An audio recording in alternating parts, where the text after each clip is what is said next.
안녕하세요. 왓츠원 구독자 여러분, 써니입니다. 와인 마시는 법이 아직 어려우신가요? 집에서는 그냥 와인을 편하게 마시면 되지만 한국에는 한국만의 주도가 있듯이 와인을 마시는 유럽에서도 생겨난 주도가 따로 있습니다. 뭐 그런 거 있잖아요. 이게 누군가 어른이 술을 따라주면 돌려서 마시거나 또 누가 술을 따라주려고 하면 잠깐 원샷 더 뿌릴게 이런 거 받아야 되는 게 한국의 주도.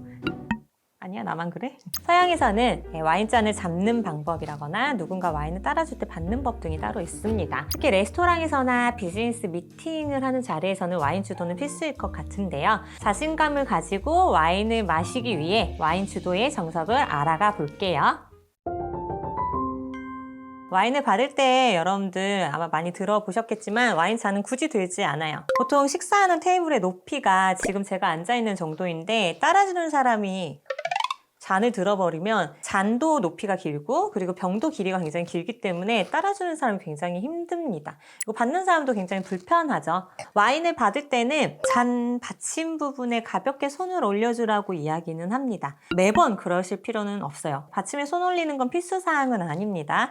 대신 첫 잔을 레스토랑에서 소믈리에가 따라줄 때는 가볍게 인사 정도라고 생각하고 받고 나면 목례 정도 혹은 눈 마주치는 인사 정도 해주시면 소믈리에들의 태도가 달라질 거예요. 이 사람은 매너를 좀 아는 사람이구나. 그리고 와인은요 잔의 3분의 1만 따른다고 이야기하는데요. 이런 일반적인 모양에서는 가장 볼록하게 튀어나온 부분이 와인 잔의 3분의 1 지점이라고 이야기를 많이 해요. 그렇다면 우리는 왜 와인잔의 3분의 1만 따라야 될까요? 바로 스월링이라고 해서 와인을 돌려서 마시기 위함이죠. 스월링을 하면 와인과 산소가 만나게 되죠. 그리고 알코올이 증발하면서 향도 같이 올라와서 휘발성을 띠기 때문에 우리가 코로 느끼기에 굉장히 잘 감지할 수 있게 됩니다. 그리고 산소와 레드와인이 특히 만나면 타닌도 입안에서 훨씬 부드럽게 만들어주는 효과를 발휘하죠. 가득 달면 스월링 진짜 힘들어요. 예시를 한번 들어줘 볼까? 네, 지금 와인잔에 와인을 가득 따라봤는데요. 이 상태로 스월링 한번 해볼까요? 보이시나요? 다 튀는 거? 일단 닦고 갈까? 그리고 스월링을 잘하는 방법은 테이블에 올려놓고 손가락을 올리고 돌려주시면 훨씬 더 편하게 됩니다. 더럽게 버벅거리네. 네, 여러분 잔을 들 때의 원칙은 이 잔의 스템 부분을 잡는 거라고 이야기하는데요. 얘가 약간 튤립같이 생겼잖아요. 그래서 여기는 그냥 볼, 그리고 여긴 줄기, 스템이라고 합니다. 여긴 베이스라고 보통 표현하고요. 일반적으로 원칙은 당연히 이 스템 부분을 잡는 게 맞아요. 화이트 와인이나 스파클링 와인 같이 차갑게 해서 신맛도 좀 선명하게, 그리고 향도 좀 신선하게 느끼고 싶은 와인들이 있죠. 그런 와인들 같은 경우는 기껏 칠링이라고 해서 와인을 시원하게 하는 과정을 겪었는데 여기를 굳이 또 손으로 열을 전도해서 미지근하게 만들 필요가 없는 거죠. 그래서 여기를 잡아주시는 게 정석이라고 하는 겁니다. 그리고 레스토랑 같은 곳은 굉장히 지문 하나 묻지 않게 깨끗하게 와인잔이 세팅이 되어 있는데요. 굳이 손에 지문을 여기 남길 필요는 없는 거죠. 하지만 레드와인 같은 경우는 저는 좀 편하게 그냥 드셔도 좋은 것 같아요. 프랑스 대통령도 그냥 편하게 이렇게 잡아요. 근데 우리나라에서만 유독 굉장히 좀 엄격하게 잡아야 된다는 좀 규칙을 가지고 있는 것 같은데요. 편하게 드세요. 그리고 한국인들이 가장 못하는 게 있는데 뭐냐면요. 사람들이 이제 와인을 따라주려고 하면 우리는 무조건 잔 비워야 되거든. 이 와인잔의 구조상 이 와인을 다 마시려면 목을 굉장히 크게 꺾고 코를 굉장히 깊게 박아야 돼요. 보기에도 별로 좋지 않고 마시기도 힘들기 때문에 와인은 어느 정도 남겨져 있는 상태에서 따라줄 때 첨잔을 하는 게 기본 정석입니다. 누군가 와인을 따라준다고 해서 더 원샷 해야지 이런 좀 강박관념을 내려놓으셔도 좋습니다. 그리고 이제는 건배를 한번 나누어 볼 건데요. 연말 모임이나 아니면 파티 같은 데 가면 사람들이 꼭 술 취해서 건배하다 와인잔을 깨요. 그 이유가 소리부터 불안하죠. 림이라고 하는 잔의 입구, 입술이 닿는 곳을 부딪히면 굉장히 잘 깨져요. 그래서 가장 볼록한 부분은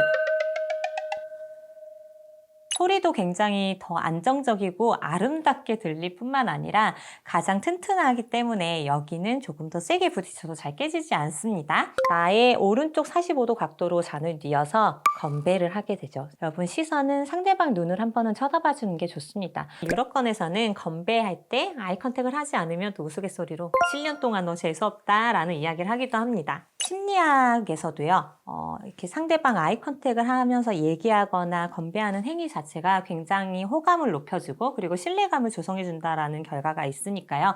여러분들 꼭 아이 컨택 해주시면 좋을 것 같아요. 네, 그리고 아시아와 유럽의 건배사는 정말 큰 뜻의 차이를 좀 가지고 있어요. 우리나라나 아시아는 어쩔 수 없는 원샷 문화일 수밖에 없는 이유가 있습니다. 중국은 깐페이, 일본은 간파이, 한국은 그냥 건배죠. 똑같죠.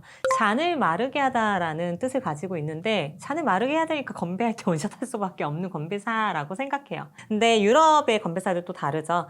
프랑스는 쌍떼, 독일은 프로스트 혹은 프로짓, 스페인은 살루드, 이탈리아는 살루떼 혹은 친친, 영어권은 치얼스나 바텀스업이 있는데 약간 와인 문화권인 유럽에서는 대부분 건강과 안녕을 기원하는 건배사가 많은 편입니다. 이것도 역사적인 이야기가 있긴 하지만요. 지금까지 와인 매너를 좀 알려드렸는데 마지막으로 하나 더 팁을 좀 알려드릴까 해요.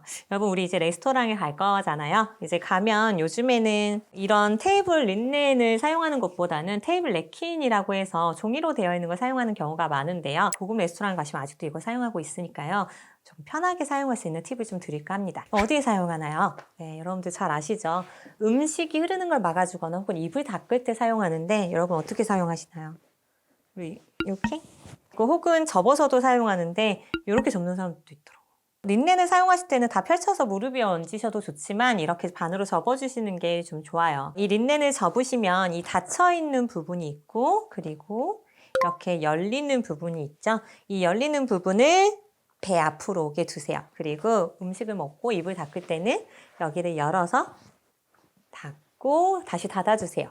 린넨은 하얀색이 대부분이기 때문에 굉장히 육안으로도 더럽고요. 실제로 옷에도 묻을 수가 있어요. 그래서 안쪽으로 닫고 다시 닫아주시기 바랍니다. 그리고 항상 한국 사람들은 무릎 위에 얹어놓은 걸 까먹고 화장실 갈 때 이게 떨어져요. 그럼 이걸 또 다시 와서 줍는다? 주워서 입을 다시 닦아요. 이러지 마세요. 그냥 바닥에 두시면 이거는 이제 그 레스토랑에서 자연스럽게 치워주실 거고요.